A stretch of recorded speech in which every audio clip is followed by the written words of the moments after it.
to start? I am. Okay. Well, good afternoon. Good evening, I should say, our first 6:30 event. So thank you all for braving the weather and coming out at 6:30, changing your habits. That's hard, isn't it?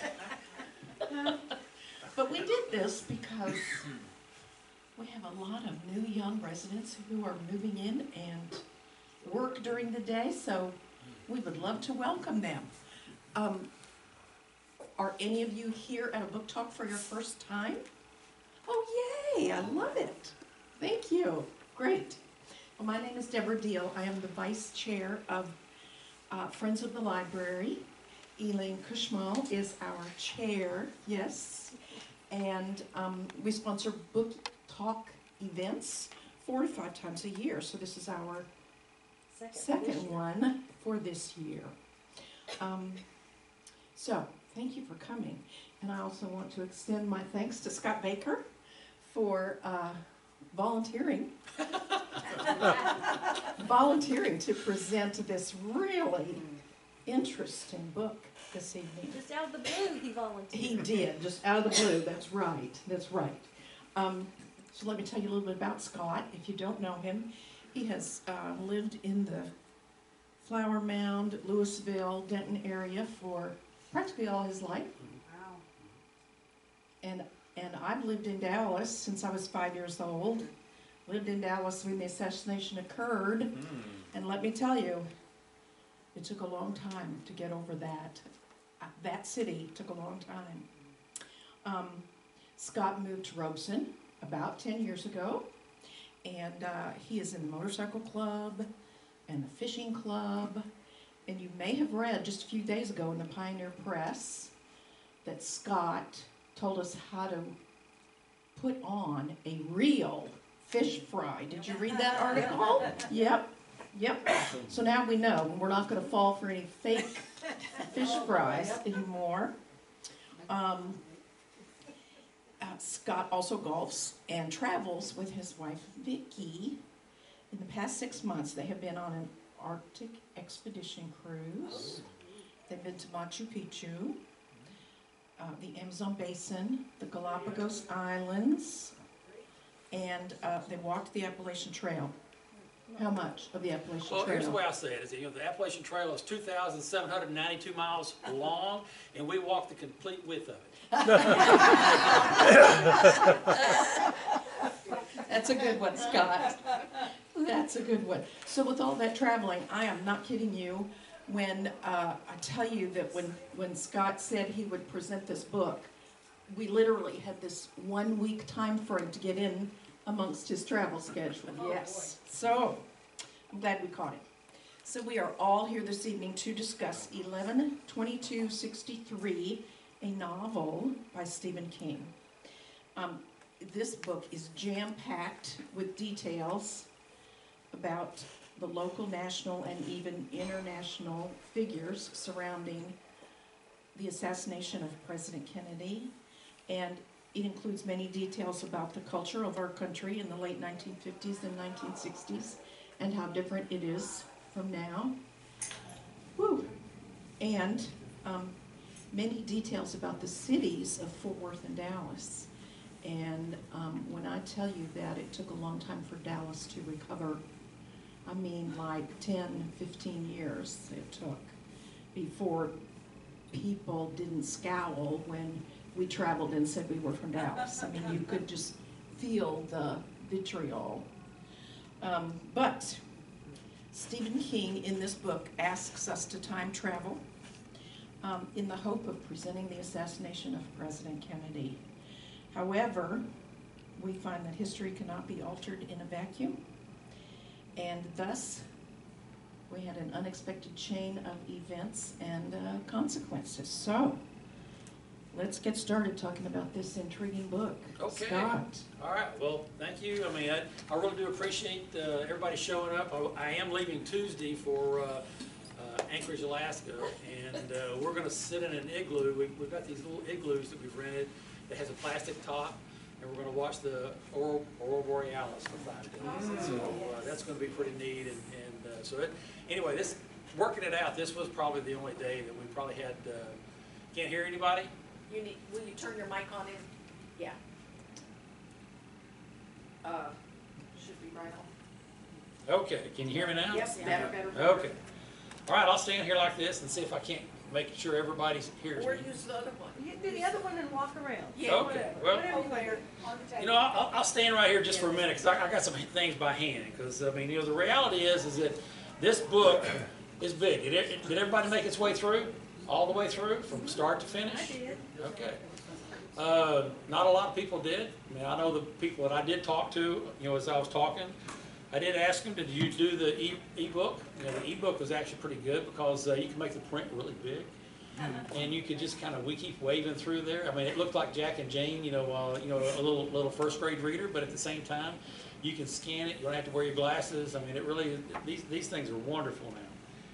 So anyway, Stephen King, he started his first look at this in 1971. And he did 2 years of research, and that's when he figured out really quick, it was still too raw. At that time, there was a lot of, I mean, it took a long time, you know, what Deborah was talking about, it took a long time for Dallas to get its soul back, because at that time it got really wracked.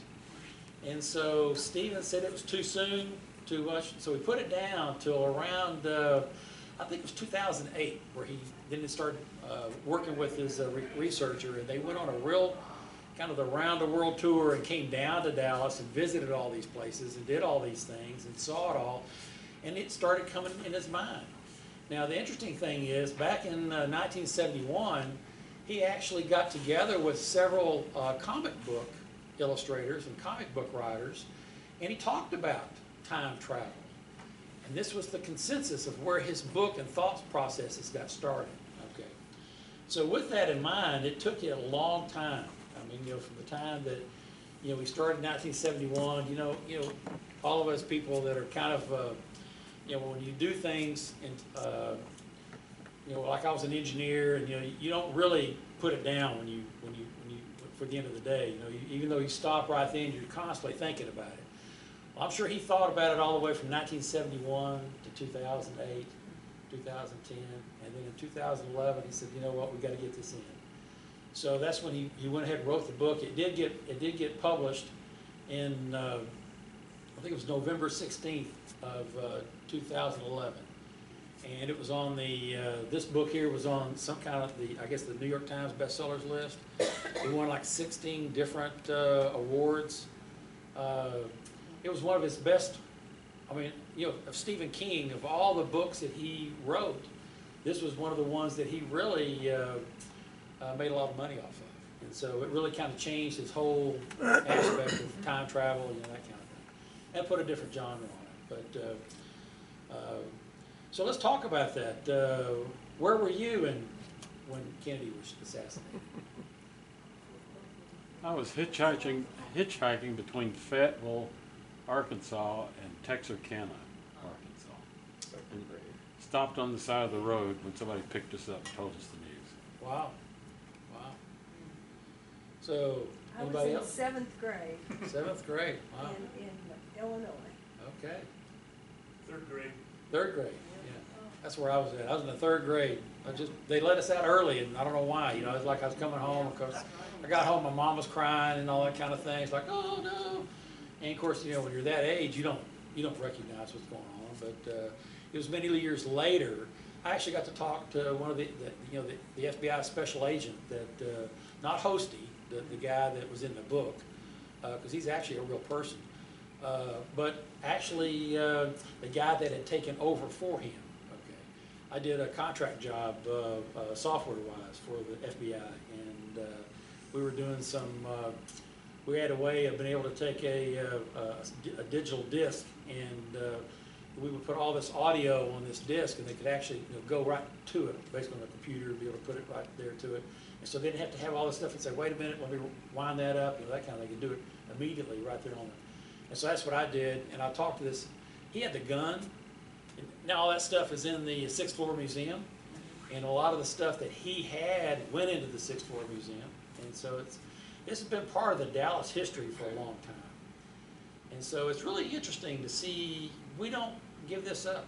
This is something that is part of our, it's our history, it's part of our time. And I think King really, he captured that, I mean, historical events, it's very hard to try to change and to try to, even though he tried, I mean, in a way, he went through this whole process, of seeing, how well people could be able to adapt and if they could change. Well, I thought he put a good storyline together. Who thought that it was going to be a love story?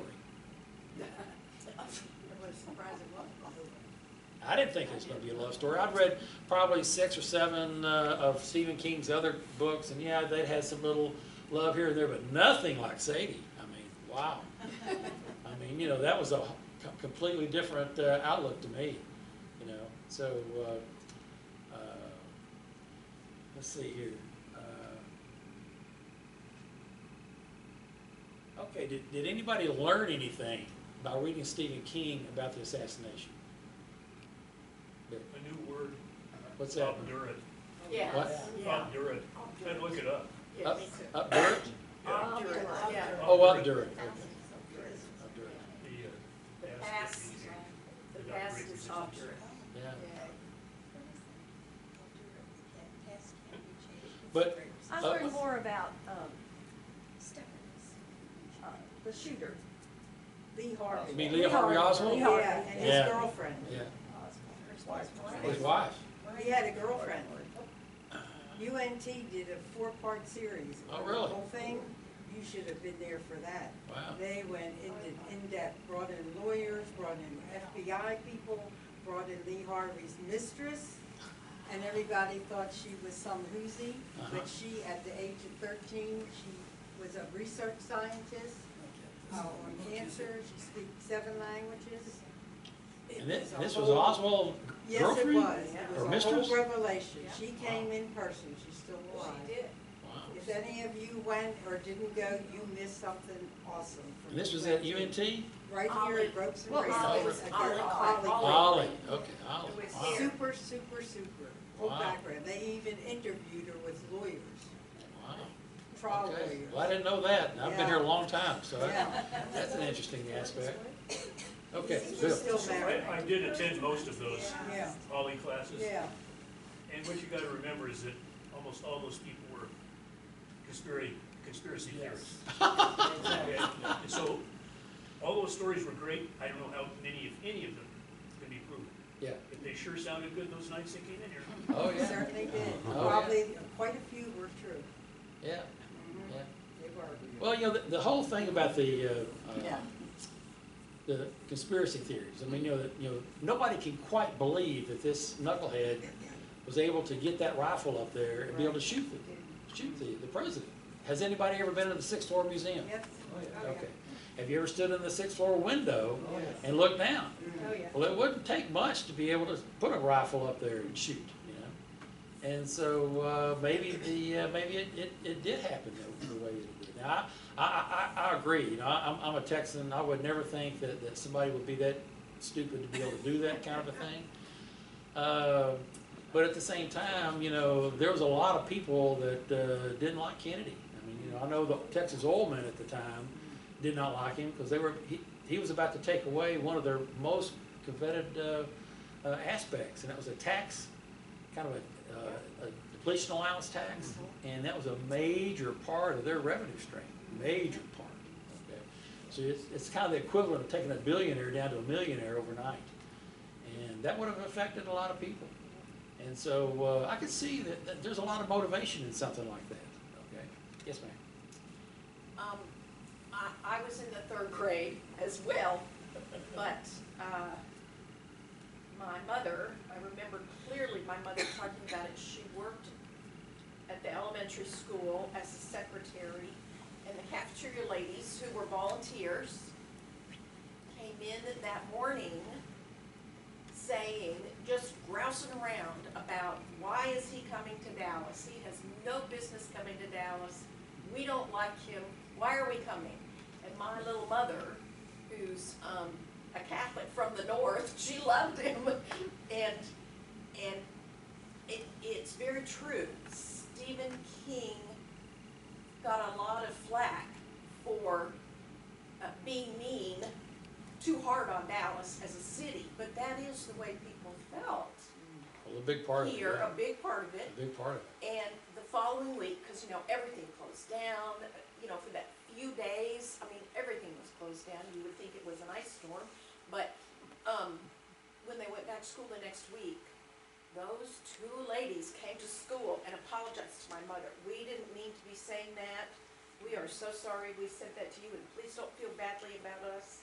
It was Well, I think it was truly, one, is gut-wrenching, but two, it was all about history. yeah, It was such an event that Yeah. really changed everybody's life. Everybody's life in this room has been changed because of that.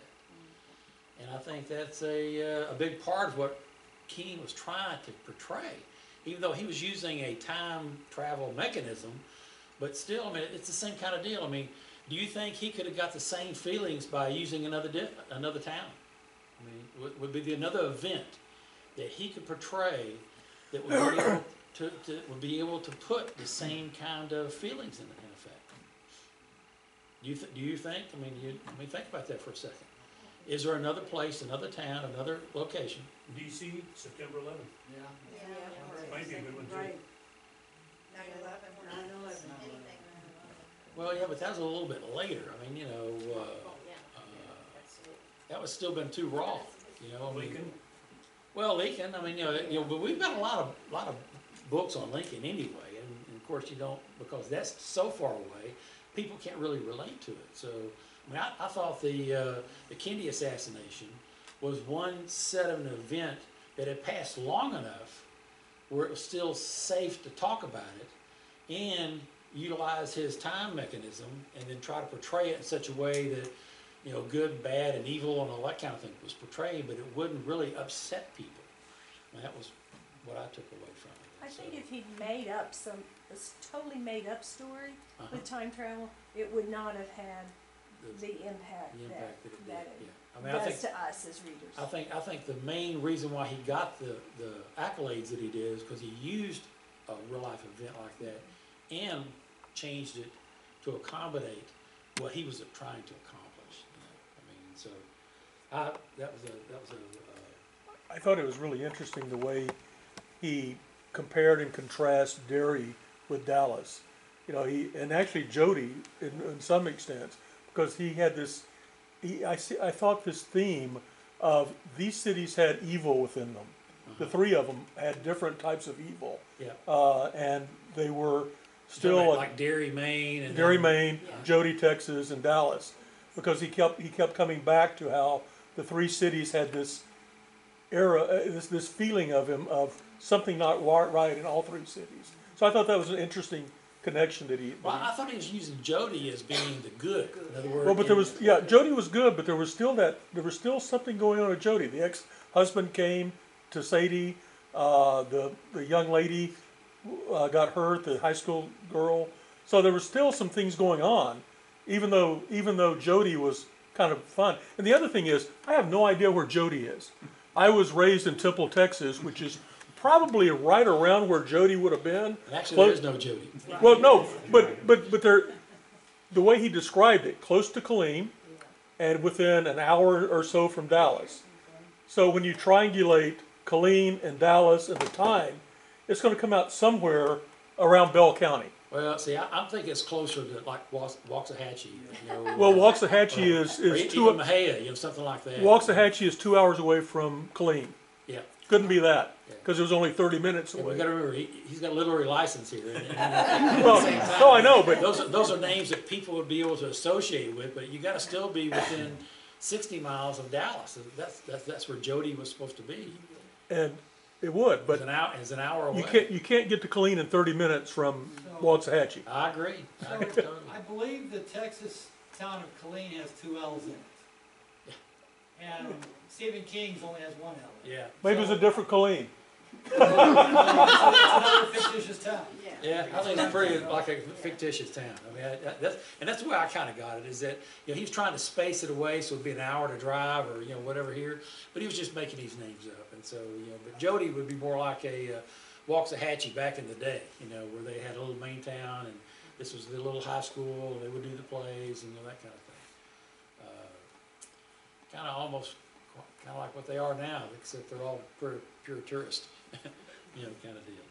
So anyway, from all these movies and books and all that stuff about time travel,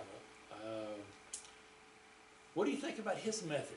You think that, you know, because, you know, everybody else, I mean, like, you know, we got all these quantum leap and all the other stuff that's going on now. But I thought it was kind of unique how he was able to use his mechanism to be able to go back in time. It always went back to the same day and actually the exact same minute, you know, did it show back up again? Like, what? You know, and then he was able to use that in his, you know, in the way that he organized it. Now, that's one of the reasons why this book is so thick. Yeah. It's because he went, you know, Epping went back 3 times, okay? Actually 4, you know, 4 to reset, but 3 for the major part of the book. And it took 3 trips back for him to make it all the way through. It was very wordy in how he described it. You know, Stephen King's very, very descriptive. And so with that, he requires a lot of words to make that description go through. But at the same time, that's the reason why it's so thick and so little print. Wow. Well, there's some little details that are kind of fun, like, oh, at one point, I guess it maybe it was one of his earlier trips, he tried to make a phone call on a payphone, and he's thrown his phone in the lake, his cell phone, and his dime won't take his dime, and he realized he's trying to use The money his in dime from the future, and it's not as heavy. Yep. And so then he finds one of the dimes he got from the guy in the restaurant, and puts that in, and it takes it. So yeah. things like that are just little details I that. thought it was very that, good about how he interesting. really set the pace and, you know, set you in that particular time and pulled you back, especially all of us, pulled us back to that time. I have never read any other book about time travel or watched Quantum Leap, so I guess I'm pretty out of it. But how is his accessibility to the time travel different than these other time travelers? All the other time travels never go back to the same time point in time. I mean, I probably read maybe 30 of these different types of time travel kind of books, you know, from different types of authors and stuff. But they go from like Quantum Leap, where you go from here to, you know, and a lot of times they've made it so they can go from here to there. You know, they've got that doctored up some way through quantum mechanics or whatever.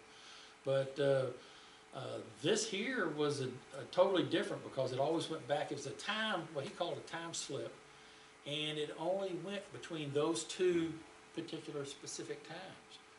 And so the difference though is that it reset every time. Now that was definitely unique. I'd never seen that happen before, you know. Well, the other difference is that in this time that you've gone to, time is passing, whereas if you go back, you're only a few minutes from when you left. Yeah. So 2 minutes. time is not passing Yeah. there, even though you're, and that. When you came back to your time, only 2 minutes had passed. And so, and that's what got him whenever he went to, remember, he went to sleep that one night. You know, he went and saw Al, they had this discussion, and then he comes back, he comes in, you know, and Al calls him the next day, and he's got cancer, you know, and he went back for almost 5 years. You know, almost to the time of, because he went back to the night of when the general was going to get shot, okay? And that's when he realized that he had to go back and get somebody to finish it out, because he wasn't going to make it. And so, you know, I thought that was pretty interesting how he utilized all these tools, okay, to make that happen. Now, same kind of thing, you know, how many people watched the Hulu series? Okay, a few people watched the Hulu series. Okay. Now, there is a difference between that, and he had to make some big changes. Now, you know that Stephen King, right off the bat, J.J. Abrams wanted to make a movie of it. And Stephen King and J.J. Abrams got in a room, and boy, that got kicked out big time. I mean, it took like less than an hour and a half. I mean, they did not make it. Because there's no way to put as much stuff as him. J.J. was talking about how much stuff he wanted to put into the movie. And you know what? They realized really quick that they weren't going to be able to do that in 2 hours. And that's one of the reasons why in these particular Hulu was almost a movie in itself. I think they were like an hour and 10 minutes, hour and 20 minutes a piece. It was a long time, you know, normally, I mean, I came from advertising, so it was a lot of TV, you know, so for a 16-minute show, basically it's 40 minutes of time and 20 minutes of commercials, okay? This was totally like an hour and 10, 15 minutes of show, and then the rest of it was commercials. Yes, ma'am? When was that aired and what was it called? Well, actually, it started, and it was actually made in 2016, and actually it's 11.22.63. So if you look on Hulu, you can just do a search, and poof, it'll pop up there. And they still have it. You know, it's in their archive, and they still show it. You know, that's where I found it. I just set it 11/22/63 and it came up. Yeah. And so we watched the first episode tonight. Oh, okay. It was very good. Yeah, we had to, so we know what you're talking about so far. Well, the main difference here, because you got to remember, these are different techniques, okay, on how to tell a story, okay. And so how do you go from this to nothing but observing, okay? Because in this here, all Jake talks about is his thoughts. And that's what you're hearing. You're reading his thoughts, what he's thinking about, what he's doing. Even Al, I mean, the same thing with him.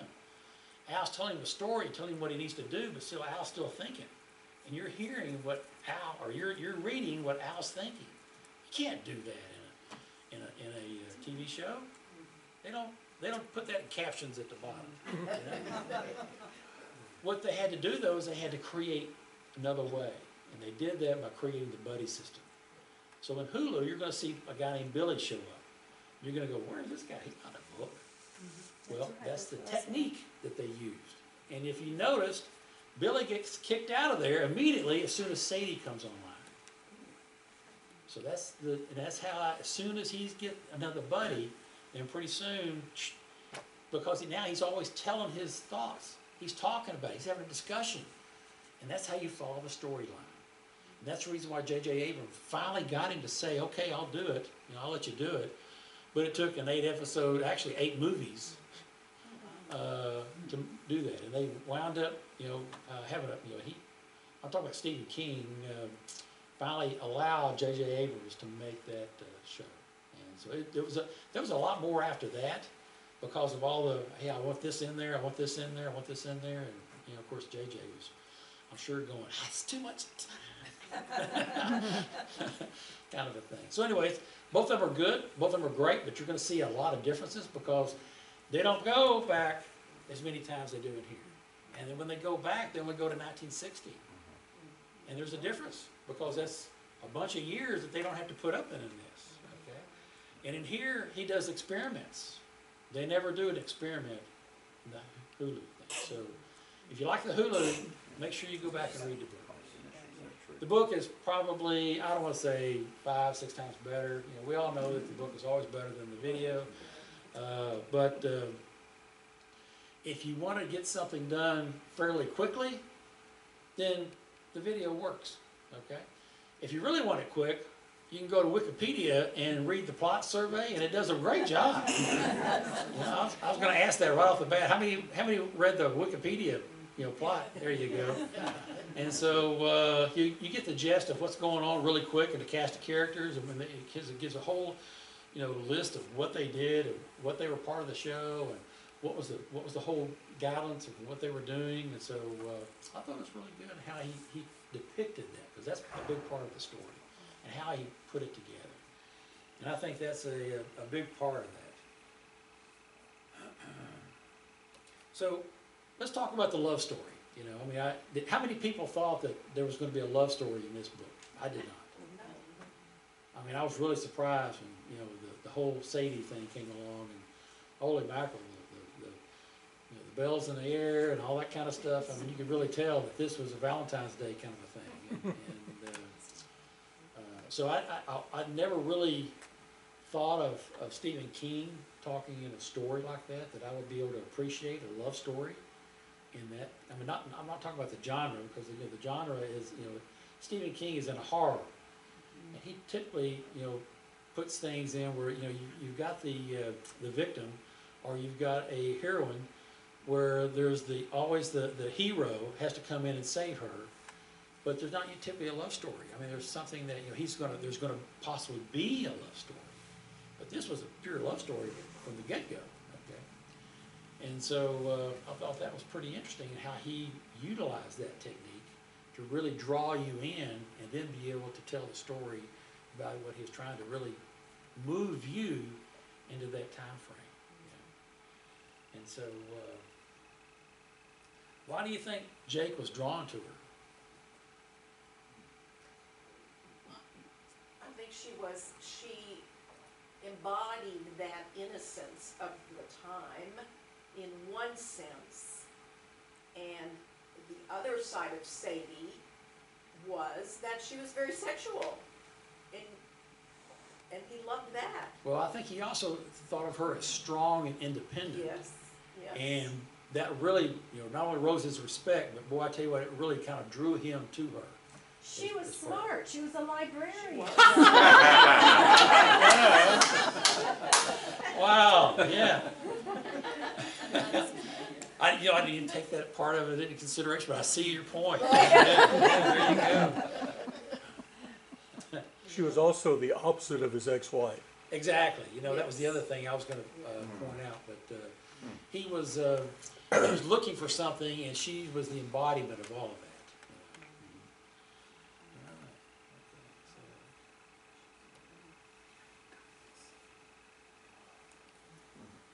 So why do you think that he had to use a romance like that in this novel? I mean, I know it's kind of unique, and I'd never expected it, but why do you think that he used a romance like that to create an 11/22/63 kind of a setting? Sell more books. Well, I think. I'm sorry, what? Sell more books. Well, no. I think he was trying to draw people into the story, but at the same time he was utilizing her as good versus evil, because at the same time he was always fighting against evil, or he thought he was always fighting against evil. Okay, so now he's going to protect her. So she had to become the heroine. She had to become the person that was going to get hurt, the person he was trying to save, the person he was always.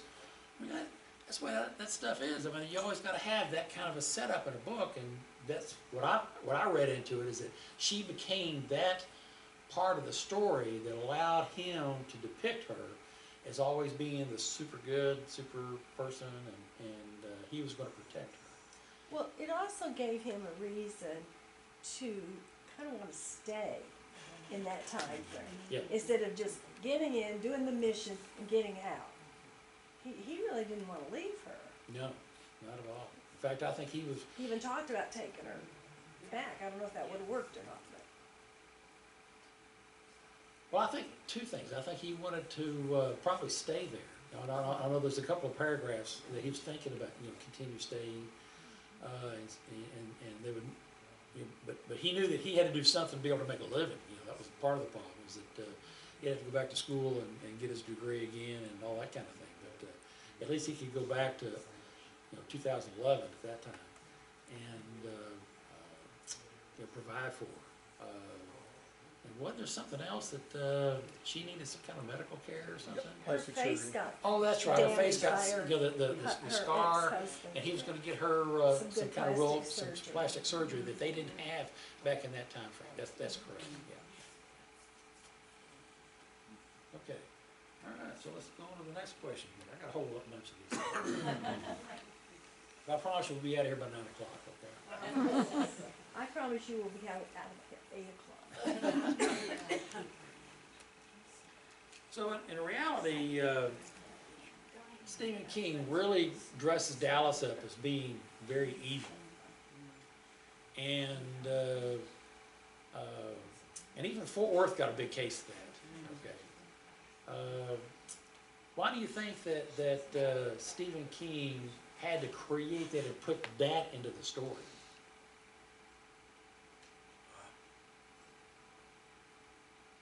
You gotta remember, it's good versus evil, but at the same time, why did it have to be so evil?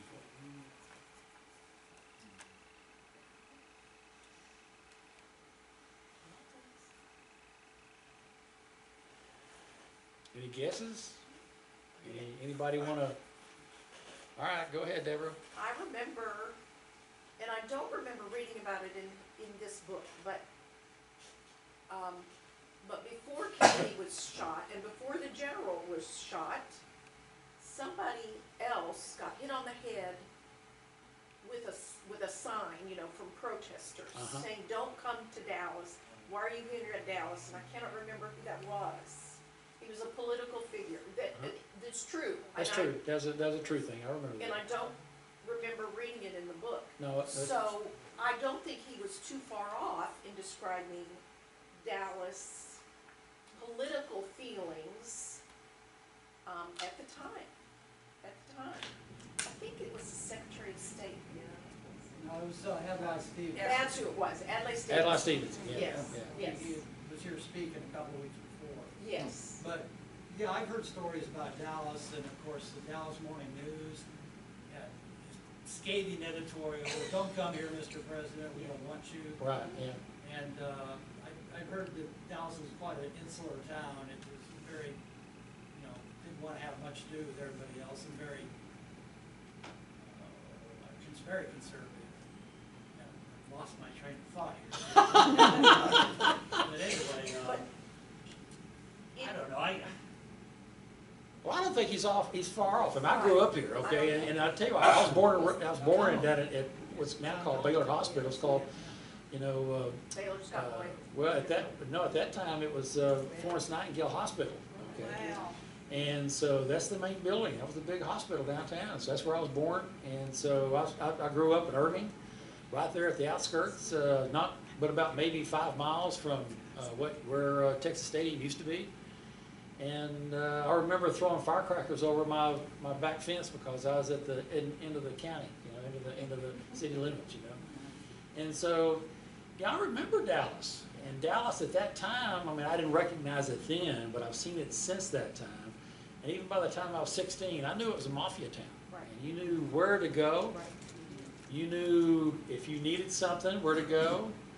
If you wanted to have something fun, it didn't care how old you were, you went to a certain place. As long as you had money, everything was fine.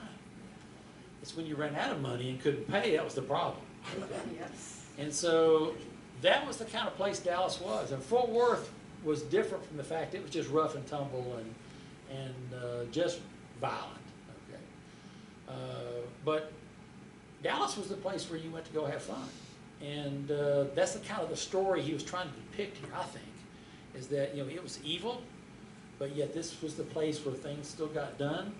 And this was where he had to try to, you know, come in here and fight that evil. That evil, it was always, you know, him against time, and him against pushing back to changing events and everything like that. And of course, it got worse as he got closer to his, you know, how they knew that he was going to change, you know, by you know, either getting rid of Oswald or shooting Oswald, so it wouldn't change that event.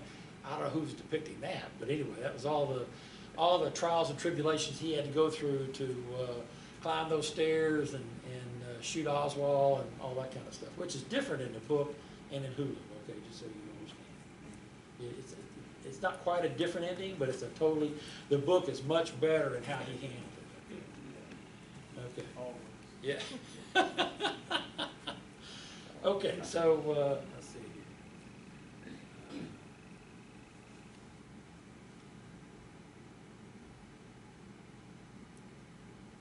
One of the things that I thought that King really used to move us back into that time frame was all the cigarette smoking. I remember those times. I mean, of course, I hated it, but still at the same time, I remember my parents, and I remember my uncles, and I remember all their friends and where they went. I mean, if they didn't smoke 1 or 2 packs of cigarette at a party, I mean, they weren't really talking that much. And so it was really kind of interesting how he utilized that kind of thing to really move you back, even though it's a time travel book, but try to how to depict that time, which brought it back in our genre or our age group.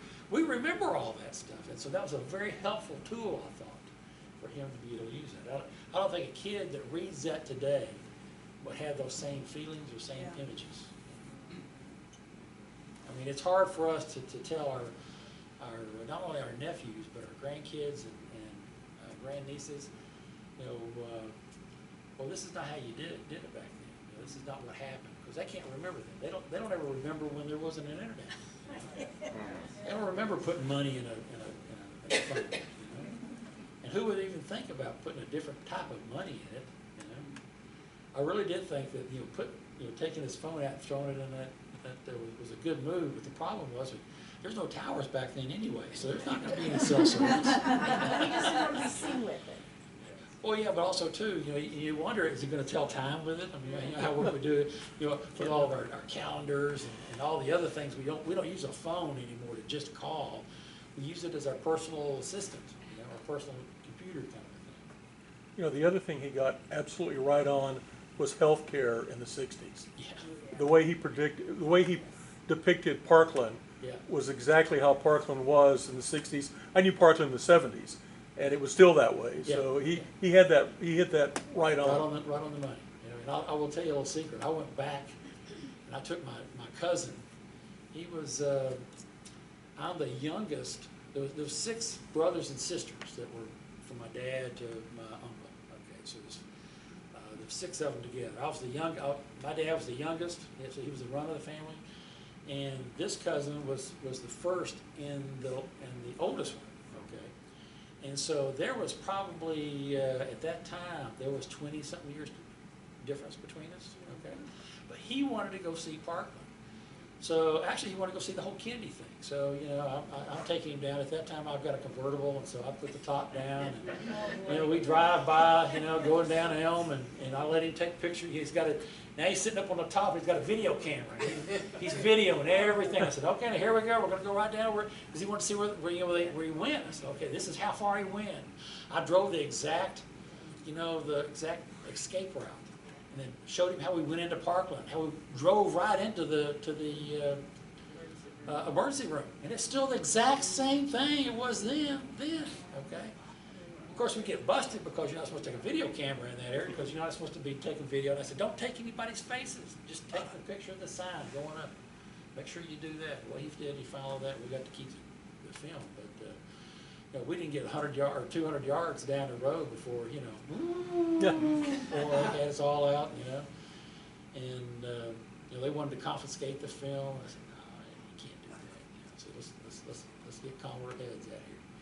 But anyway, the point is that it still, even in that time frame, which was around, you know, 2014, 2015, something like that. No, it couldn't be. Yeah, it was, because I'd already moved here. Yeah, that's exactly what happened. And so, so I took him down there, and it was exactly the same then.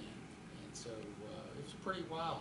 You know, even that long ago, things had not changed, you know, that at all. And my wife worked with that doctor that worked on Kennedy. And so she was a nurse. She wound up working at Parkland, and she was there for 5 years. And he was an old guy then when she was there, but still, it was pretty wild. You know, things, you know, where you hear about it and you see about it and you talk about it, you know, it's all part of history. Why wasn't he allowed to take movies? They don't want to see people's faces on your video that you might be able to show other folks on at Parkland Hospital. There is a law that they've made. Something about you know, all video of faces and stuff can be confiscated, and you know, blah blah blah. And so you know, we didn't have any video. We didn't have any video footage showing anybody's face. It was all the there was 3 ambulances on the bottom and the big Parkland emergency sign up there at the top of it. That's what he had shown. So, and from that point, he made a great video of his, his whole spiel about, on the back seat of the convertible and going down and showing it. So anyway, this book here was pretty easy for me. I know that whenever Deborah asked me to do it, I had no clue that she was going to ask me to do this. We did not discuss it prior to that. I think I was the next man up. And, so anyway, after 2 broke bones and my cast got off, well, here I am tonight. So anyway, let's go on. So anyway, he talks a little bit about the butterfly effect, the chaos theory. Does anybody believe in that? You can't travel in time. I'm sorry? You can't travel in time, so how can you prove or disprove it? Well, I've also heard that things that happen here have other effects in other parts of the world. And Sure. can that be part of that chaos theory and part of the butterfly effect? Now, whether you travel in time, that can be just an added feature to it. But I'm kind of like you. I know a lot about quantum mechanics and quantum electronics and all that kind of thing. We're not there yet. We're probably another 40 years away from doing some of the things that we would like to do, but at least we're thinking about it. Did you ever see the movie, The Butterfly Effect? I have not. It's a little gory at times, but very, very, very interesting. I enjoyed it. Kind of an indie type film. Ashton Kutcher was the star of it, but very worthwhile seeing. I enjoyed it. Particularly, make sure you see the alternate ending. The alternate ending is fascinating. Oh wow.